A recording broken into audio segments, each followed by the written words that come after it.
Hello guys! Hello water sign! Hello Pisces, Scorpio, and Cancer. Welcome dito sa aking channel, Kapalaran 888. Welcome, welcome. Alamin natin kung anong messages, vibration, gabay energy para sa inyong lahat.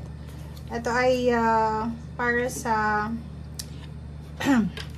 New Moon in Aries, April 8, 2024.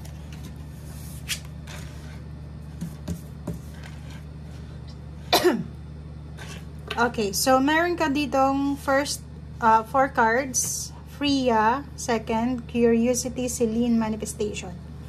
Pisces, Scorpio, and Cancer. Sa araw na ito, so since it's new moon in Aries, pag sinabing Aries is fire sign energy, sinasabi na what sparks your interest? Ano ba yung nagbibigay interest sa'yo? Ano ba yung posibleng magiging curious ka? So, yun yung pwedeng dala sa'yo ng new moon ngayon is yung magkaroon ka ng new beginnings or yung maging curious ka sa isang bagay na hindi naman dati curious ka. 'Di ba? Like for example, kung dati ay hindi mo naman gusto yung kung babae ka, yung pagpapaganda. 'Di ba? So, pwedeng ang araw na ito ay maging curious ka, bakit ka hindi ko subukan? 'Di ba? So, marami kang pwedeng simulan sa araw na ito. And yung iba din sa inyo dito sa third card na Celine, is parang may mga tao sa paligid mo na dati ay hindi mo sila masyadong napapansin. 'Di ba? Yung parang hindi mo sila masyadong nakikita or hindi mo masyadong ramdam sila. But today is parang mararamdaman mo ang mga taong ito. Okay?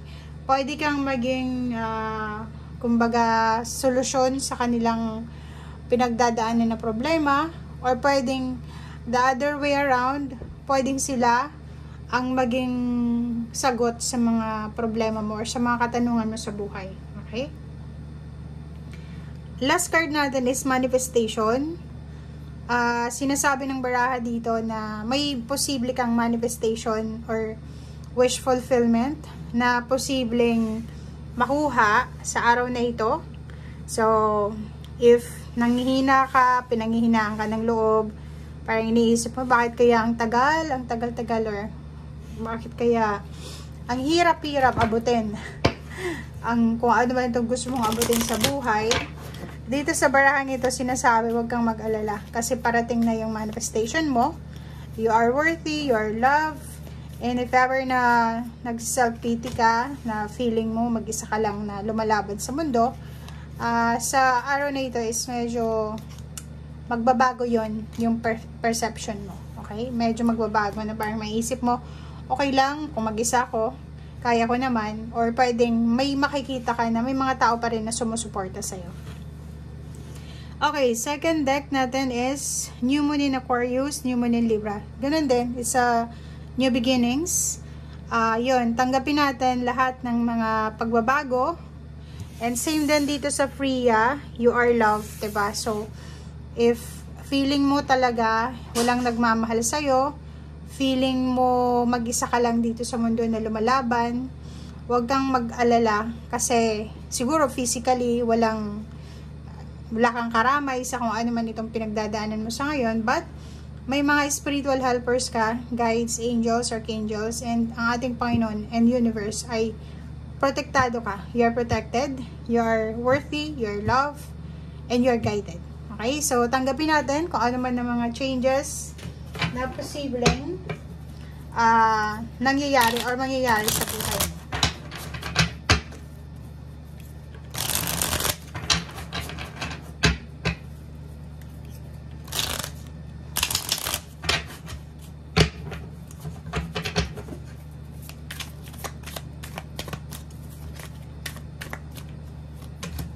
Okay, the Sun and Six of Cups. So, magbabalik sa buhay mo yung mga saya, 'di ba?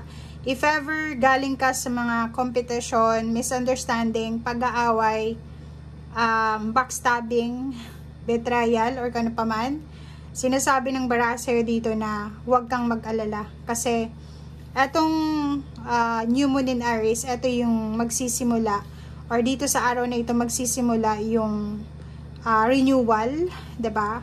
Recovery from kung ano man itong nangyari sa nakaraan mo. Pwedeng makaka-recover ka, tanggap mo kung ano yung nangyari, tanggap mo kung binackstab ka or sinira ka or gano'n pa man. So, parating na yung positive moment sa buhay mo. And lahat ng nawala sa'yo sa past ay posibleng bumalik sa'yo or ibalik sa'yo ng universe. Pera. Nakikita ko sa'yo dito na financially, wala ka namang masyadong concern sa salapi. Especially yung mga Pisces siguro. Marami siguro kayong ipon sa bangko or marami kayong mga sources ng income, unexpected or expected. Meron ditong promosyon sa trabaho, may reclaiming of power, so makukuha mo ulit kung ano yung nawala sa'yo. And 5 of Cups, may mga tao sa paligid mo na manghihinayang sila sa kung ano yung ginawa nila sa'yo. 'Di ba? May mga tao sa paligid mo na naging parte ng 5 of Rods mo. 'Di ba? May mga tao sa paligid mo na naging dahilan ng pag-iyak mo. And siguro ngayon, marirealize nila na akala nila tapos na yung maliligayang araw mo. Siguro iniisip nila na wala na ito si water sign, lubog na ito, hindi na ito makakabangon.